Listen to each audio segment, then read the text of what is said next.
Okay, once again, there will be situations when you're given a question and the function or the equation isn't actually factorable. So what do?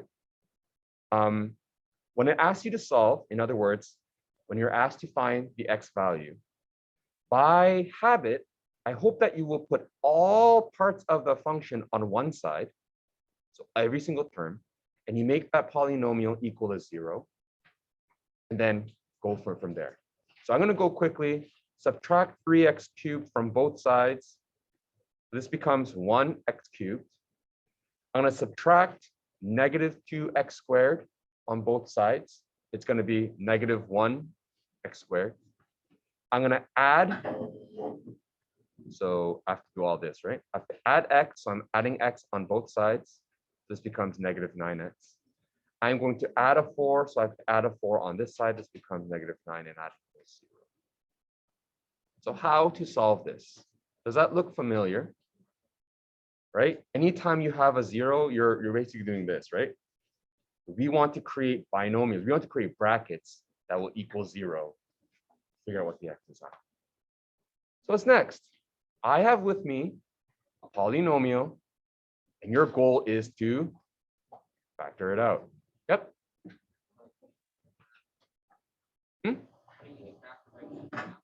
You could, but this is power of 3. So it's not just regular quadratic factoring. So which theorem would you have to use?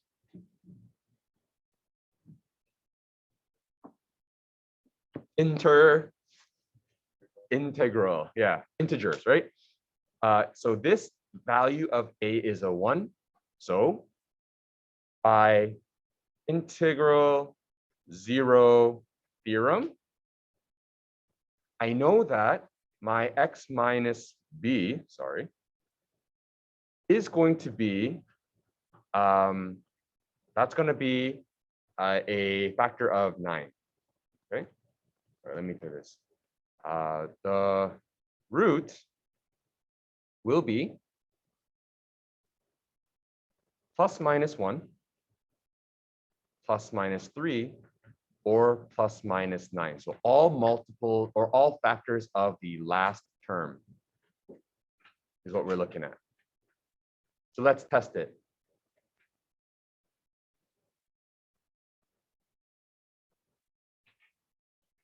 Start with the easiest number. Okay, so I'm going to start with 1. This is 1 testing. 1 cubed minus 1 squared minus 9 times 1 plus 9. Oh, well, that's nice, isn't it?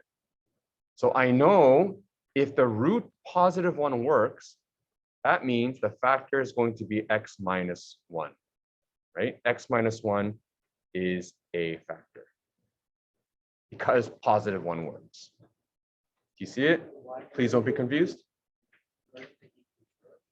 Yes, which means if I divide it, it's going to be perfectly factored. Okay? This part? Why did I put a 0?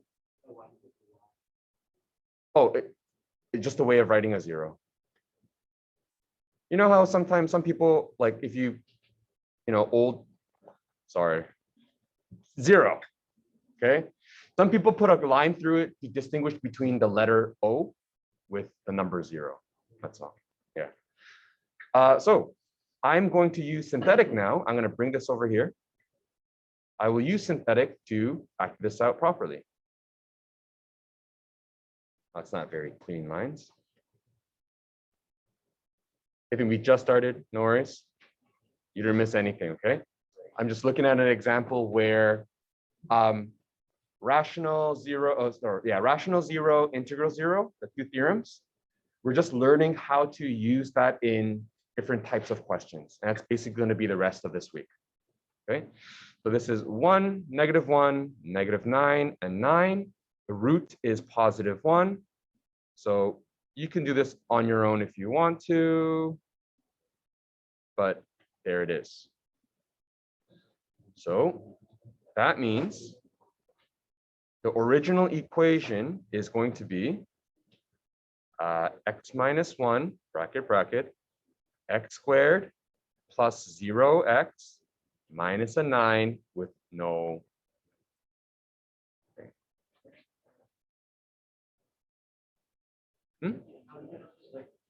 Count backwards.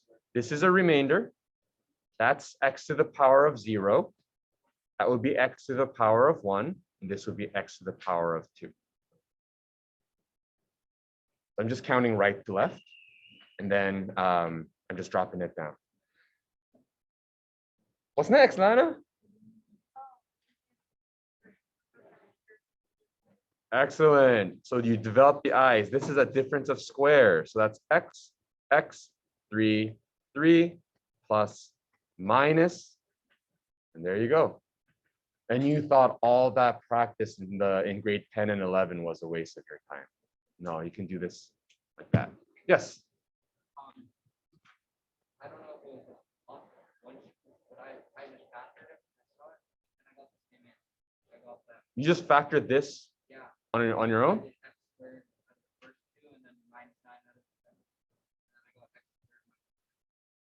You long division? No?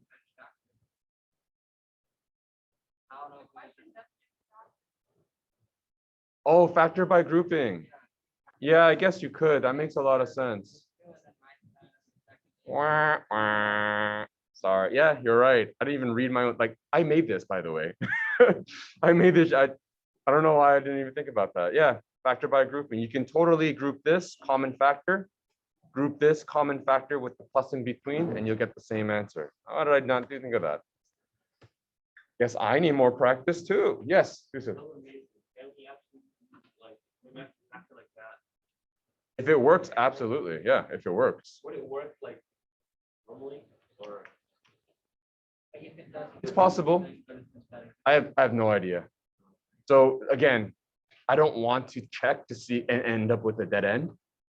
I just feel like I could do this quickly. It's a waste of my time to try the grouping and then whatever. But yeah, if it works, amazing. It says factor by grouping, but I mean, might as well just go through the motions of what we learned so far. Right? Yeah, I don't think so. Not always, right?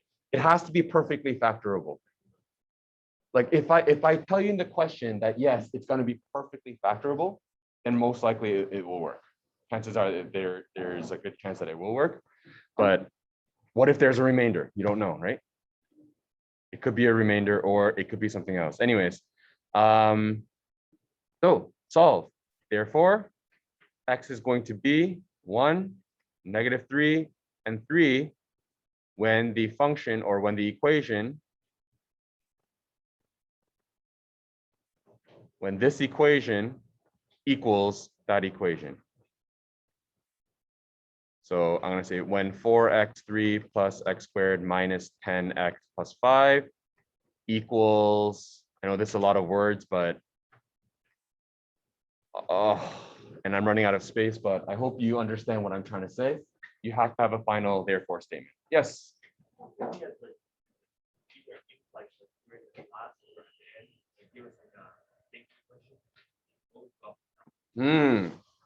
Okay, I'll try to think of something. Right? Off the top of my head, I don't know. Yes. Yep. Therefore, x is equal to 1 and -3 Yeah, you can just write, you can do this little thing and say f of x, right? For your own convenience. It's a good idea. I mean, mathematicians are. Yeah, so do what makes sense to you, right? If you do this and then you refer to it, of course it'll make sense to me. Next question. This time I'm going to try to follow the instructions. It says check for common factors first to make your life easy. Okay. So I will save this as a screenshot. If you want to refer to it, just let me know if you want to look at example 1 again. Clearing. Okay, solve, check for common factors. Yeah, I see some common factors. So that's going to be, I see a -4 and a single x that can be divided out of everything. So that's x cubed, positive 6x squared, positive 9x, and positive 2.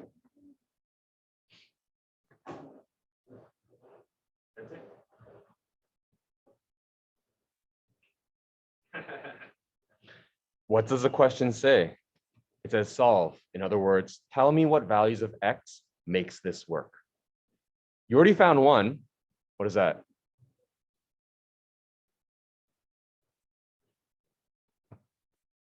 No, it's -4, but what's to multiply with? It's just an x.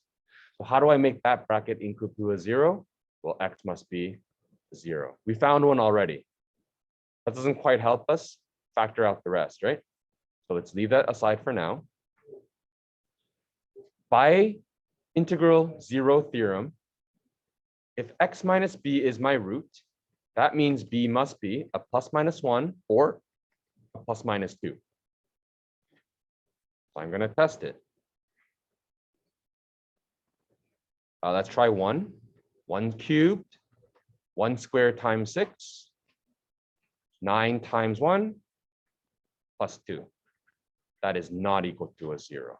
I'll try -1. -1 cubed plus 6 times -1 squared, 9 times -1 plus 2. 8, no. +2. I know +2 won't work because they're all adding. It's never going to equal 0. I'm going to test -2. -2 cubed is going to be -8. -2 squared is 4 times 6 is 24. -2 times 9 is -19, 18, and +2. Let's see. That's -26, -2 plus perfect. There you go. So therefore, x, I use a -2. So x plus 2 is a factor.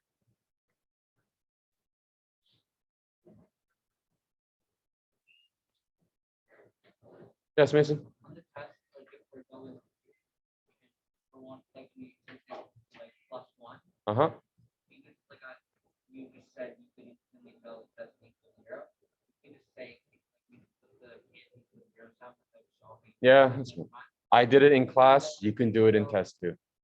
Yeah, because sometimes depending on what test you're in, time will be of the essence. University exams, time will be of the essence, right? Show something, or sometimes university exams don't even care. They're just like, oh, you understood it, move on, right? There are some really, really fast mental mathers out there, so do what you need to. Okay, so that is a factor. So I'm gonna put -2, 1, 6, 9, 2. Drop it down, multiply. Drop it down, multiply. Drop it down, multiply. Drop it down. So my question now becomes -4x, x plus 2, and then x squared plus 4x plus 1.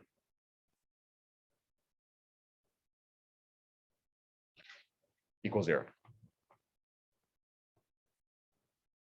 Okay, we're almost there. Everyone, we're almost there. Okay, Yusuf, you will survive. This too shall pass, okay? X squared plus 4x plus 1.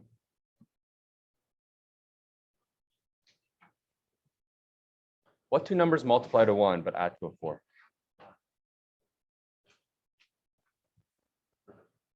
Doesn't work. Does that mean it's impossible? It may not be factorable. Joseph?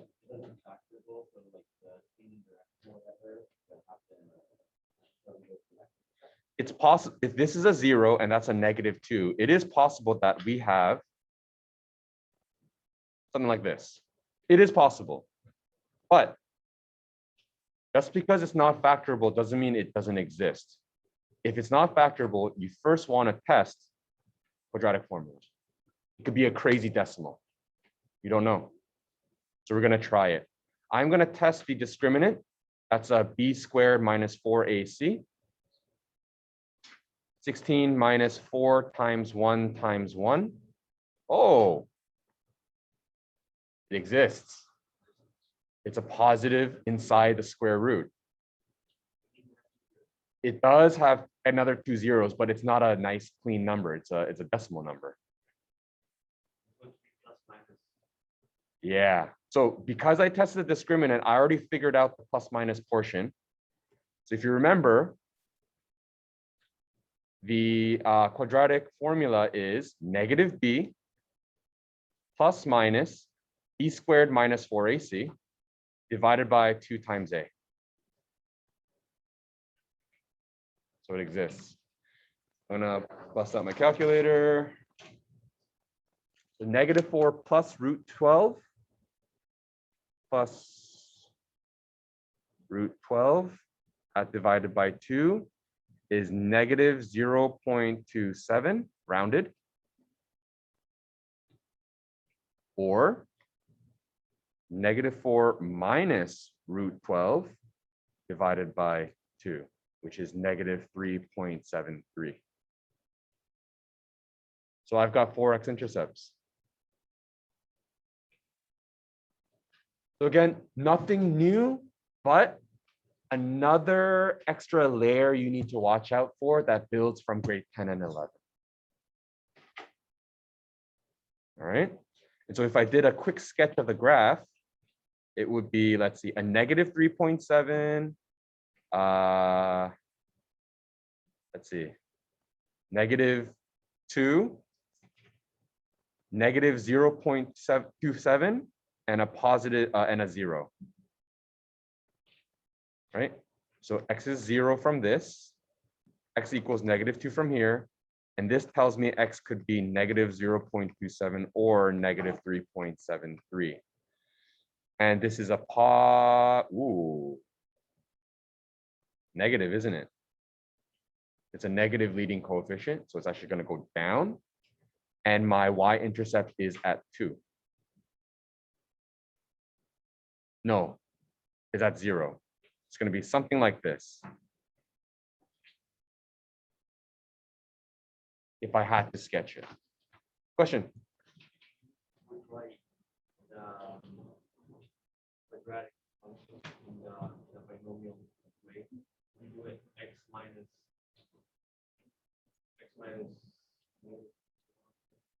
You're going to have to reframe your question. I don't quite understand. How do I binomial? This? Yeah. Well, it would be really, really ugly because you have so many decimals. If you really wanted to write this as a bracket, you would have to leave it in square root form. So if the root is negative 4 plus this divided by 2, the root would be minus negative 4 plus root 12 over 2. And then the next one would be x minus negative 4 minus root 12 over 2. And that would be x plus 2, and that would be for negative 4x. Like that would be your equation. Huh? X minus b. Right? So the minus is there, but this sign is it's a negative 4 to begin with. It's right there. This is your b value. That's what this is. So an easy way to look at it would be x plus 0.27, x plus 3.73. Right? So x minus b means x plus 0.27 and x plus 3.7. If you want to think about it, Zach, and then Jesse, and then.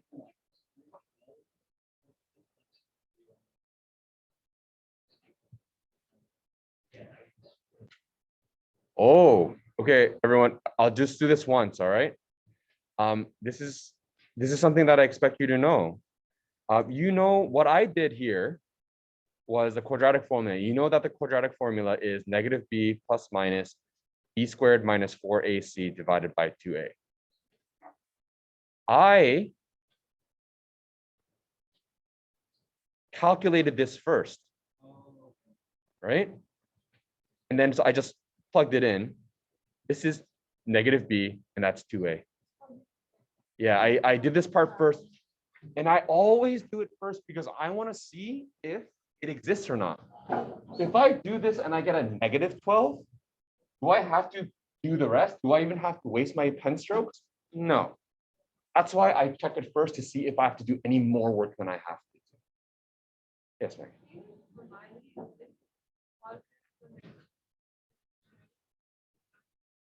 Yes.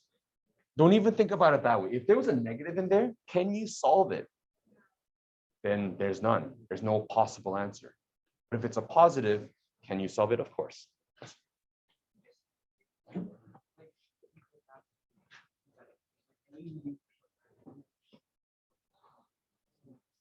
Which where? From here? Yeah, like from there, how you plot it. From here, I check. You could put a little star next to your notes. I check to see if it's factorable. It was not. So I am tempted to say there's no zeros, but just in case, I tested to see whether it was a radical number, right? Whether it was actually there, but a decimal. And lo and behold, it's positive, so I can calculate it. Oh, okay. Is there some space on your sheet? Okay, then what I'd like you to do is continue this calculation with this.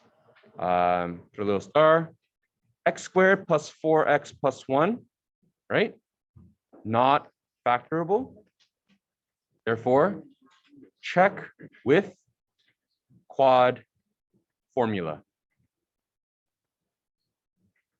Just x squared plus x, 4x plus 1. I don't need to do this. I don't need to test this. I just want to see if this has any more factoring to do.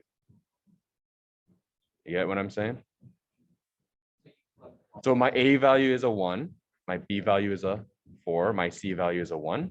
And I plugged it in here to see if there's any more x's that work. Well, that's a lot of questions. Mason, and then back to Maggie, and then Yusuf.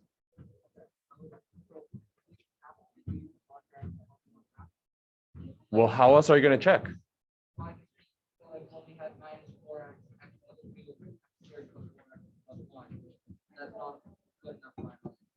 Clearly not. You didn't solve for all the x's, right?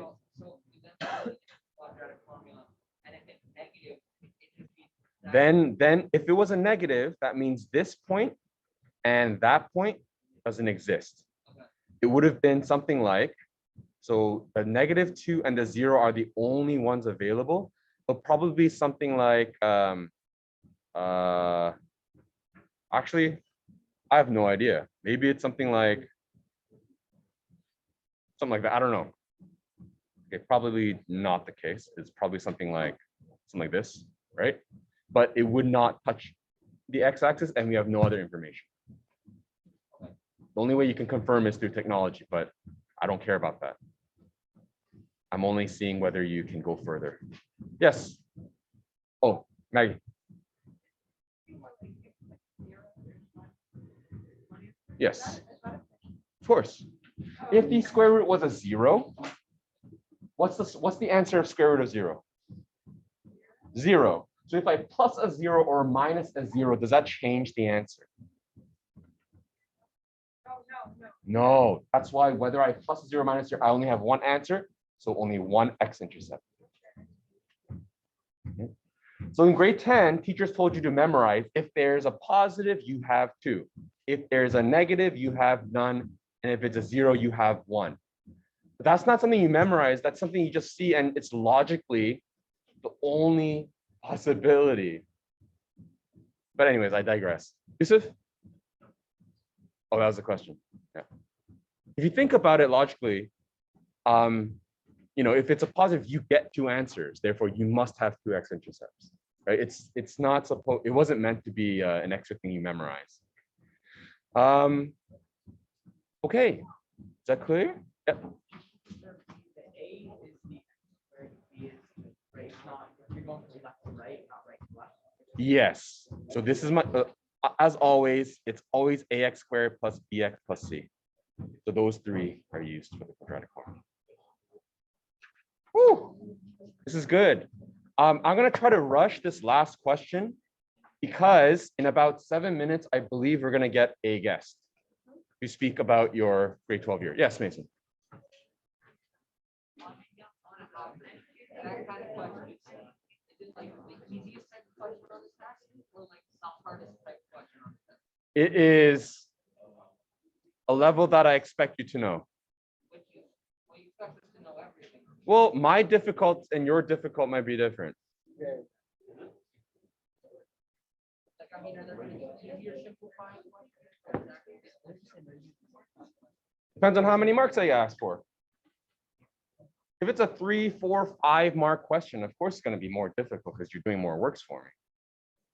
Right? You're doing a lot more calculations for me. But I find application questions like there are more steps. They're easy. Well, true to the mini test I gave you, if you're asking for difficulty level, the entire test is not going to be hardest questions. If I have a super hard question, it'll be 1 or at max 2, right? Because I need to think about it from the perspective of a teacher. If I make every question on the test easy, then I am skewing the average of the class. If I make everything hard, I'm essentially asking everyone to bomb. My job as a teacher is to test exactly where you are. So there will be some questions that are easy. So if you've basically done the bare minimum, you'll get bare minimum marks. I just meant the exact kind of question. Like, where you're making a lot, or is that simple? Like, where you need to plug in or It's hard for me to say whether that's going to be the hardest or easiest question. Something like that? Yeah. 3? Just because there's an extra step after, right? Put it this way. A good sort of mantra to live by: expect the worst, hope for the best. Too many people in this day and age hope for the best, and then that's it. There's no backup plan, right? Like they think it's going to be bad, but they're praying that it's good, that's going to be easy, without putting in any of the work. They'll do the bare minimum, hoping that will get them by. And you know what? It will get you by at bare minimum. Don't expect more than bare minimum if you're doing bare minimum work. That's the way it works. All right. This question is not as hard as you think. The numbers look scary, but again, here's the height in meters of a certain roller coaster. And now your roller coasters aren't like this anymore, right? If you take a look, it's polynomial of, it's a degree of 4. So you can think it could be something like this. It's getting more intricate now. Let's see, it can be modeled by the equation height is based on time. This sheet should have had h to the power h of t. And it goes from 0 to 30 seconds. So this roller coaster ride is 30 seconds long, I guess. Where t is time in seconds, how long is the car above 24? So what I'm asking you is, when is this equation, maybe I should have written it right underneath. Oh, when is this going to be? I'll leave the inequalities later. I'm going to try to figure out at what time will it actually equal 24. And when I figure out when it equals 24, I will know how much of it is going to be above. Okay. We could use an inequality, but that's actually the next section, where instead of an equal sign, I do like a greater than or less than. I just want to, I'll show you how to do that after. But this is my question. So if you have something like this, how do you figure out what t is? In other words, how do you figure out what x is in a polynomial? Move everything to one side, turn it into a 0, and then factor.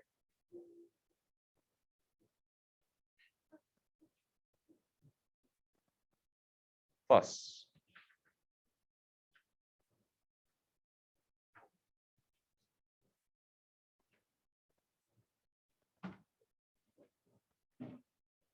Okay.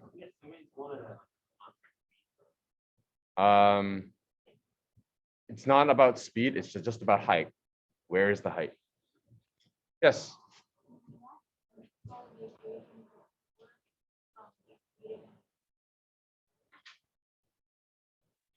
Simplify the equation. Factor out t. You could, where does that leave you?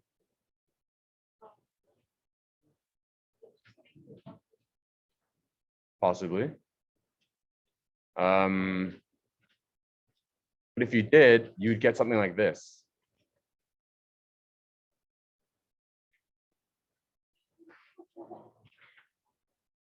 Right? And if we do that, we can't use any of our factor theorems and whatnot because it's not in a regular polynomial form. It makes it difficult.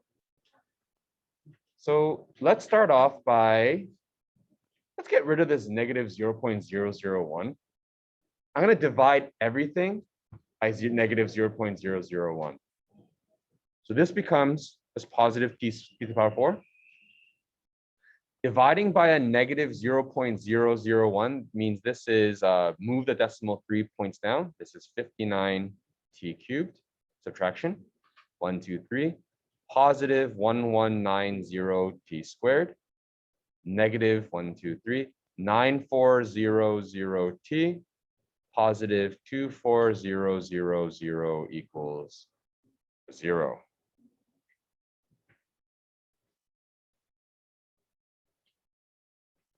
Did I get this from the textbook? Forget why I would put such an annoying set of numbers here.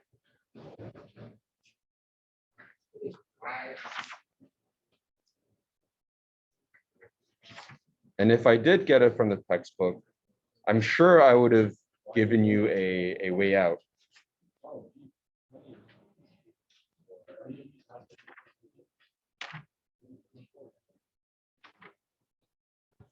Give me a second. Do I want to show? Okay, Brian is still missing.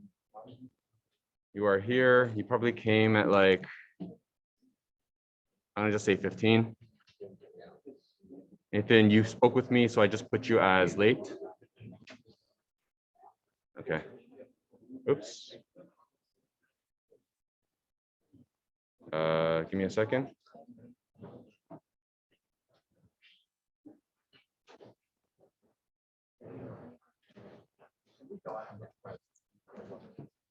Yeah, probably not. Probably not. Okay, now give me a second to see if whether I wanted to show you a PowerPoint thing. Otherwise, I have a feeling some of the easier numbers will work. Because I don't think I would have given you something as ridiculous as that and expect you to go through all the different numbers. Give me one sec.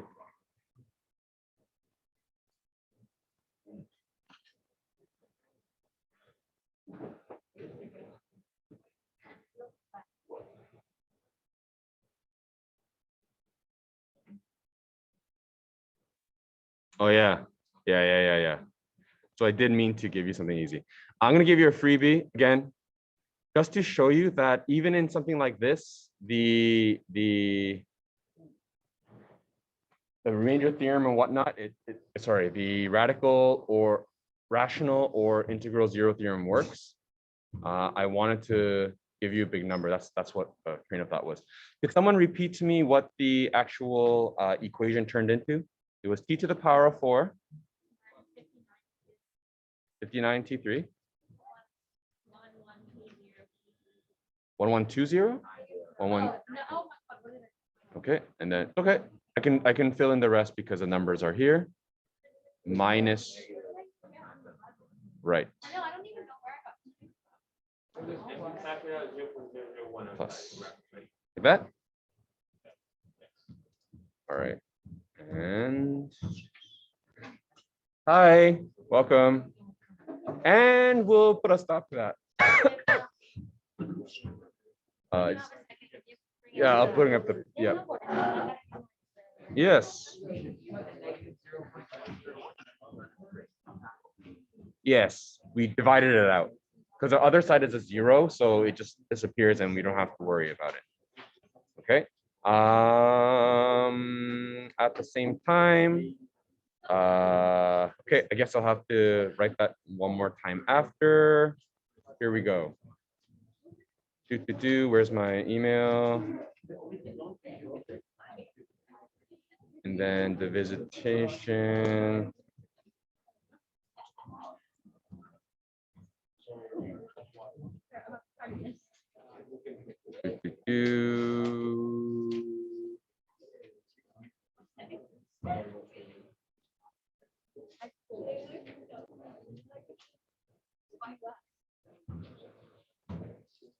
There it is. It wasn't hyperlinked. I was surprised, but it worked.